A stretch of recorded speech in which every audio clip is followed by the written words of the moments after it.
दोस्तों, आप सल्लल्लाहु अलैहि वसल्लम की 7 वसीयतें जो आपने सैयदना हजरत अबू ज़र गिफारी को अता फरमाई, और मैं समझता हूँ कि दीन और दुनिया और इल्म मार्फत की जितनी भी हिकमतें हैं, जितनी भी मार्फतें हैं, वो सब की सब इन 7 वसीयतों में पोशीदा है।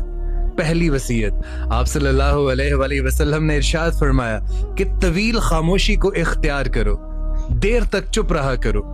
और अगर तुम ये अपने ऊपर लाजिम कर लेते हो तो ये चीज शैतान को फटकार देने वाली है, दूर कर देने वाली है, और ये चीज तुम्हारे दीनी मामलात में भी तुम्हें बहुत मददगार साबित होगी। और फिर दूसरी वसीयत, आप सल्लल्लाहु अलैहि वसल्लम ने इरशाद फरमाया कि ज्यादा हंसने से बचो,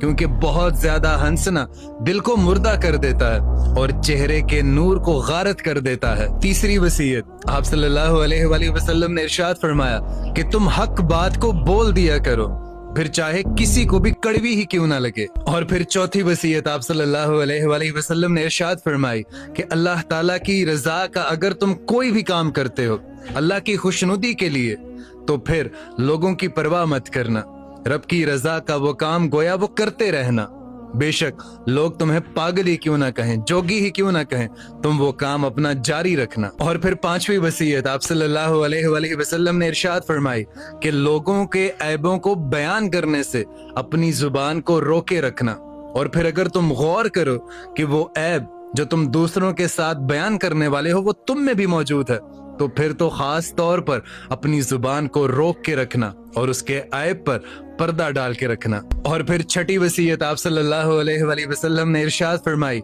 कि मैं तुमको अल्लाह से डरते रहने की वसीयत करता हूँ, क्योंकि अल्लाह से अगर तुम डरते रहोगे तो ये तुम्हारे बहुत सारे कामों को सवार देगा। इसको जरा बारीकी से सोचिएगा, वाकई में बहुत सारे काम आपके सवर जाते हैं अगर आपके दिल में अल्लाह का खौफ मौजूद हो। और फिर सातवीं वसीयत, आप सल्लल्लाहु अलैहि वसल्लम ने इरशाद फरमाई कि मैं कुरान मजीद और जिक्र इलाही को अपने ऊपर लाजिम कर देने की वसीयत करता हूँ, और इसका फायदा तुम्हें सबसे ज्यादा ये होगा कि जब भी तुम अल्लाह को याद करोगे, तुम जमीन पर याद करोगे, अल्लाह ताला तुम्हें ऊपर अर्श पर याद करेगा, और जब तुम अल्लाह ताला का जिक्र यहाँ बैठ कर करोगे तो अल्लाह तुम्हारा जिक्र आसमानों में फरिश्तों के साथ करेगा, और अगर अल्लाह ताला का जिक्र तुम यहाँ दुनिया में करोगे तो अल्लाह ताला तुम्हारा जिक्र आसमानों में फरिश्तों के साथ करेगा। सुभान अल्लाह। ये वो 7 वसीयतें हैं जो आप सल्लल्लाहु अलैहि वसल्लम ने सैयदना हजरत अबू ज़र गिफारी को अता फरमाई, और सैयदना हजरत अबू ज़र गिफारी ने हम तक पहुंचाई, ताकि हम भी इन 7 वसीयतों पर अमल करें और ठीक ठाक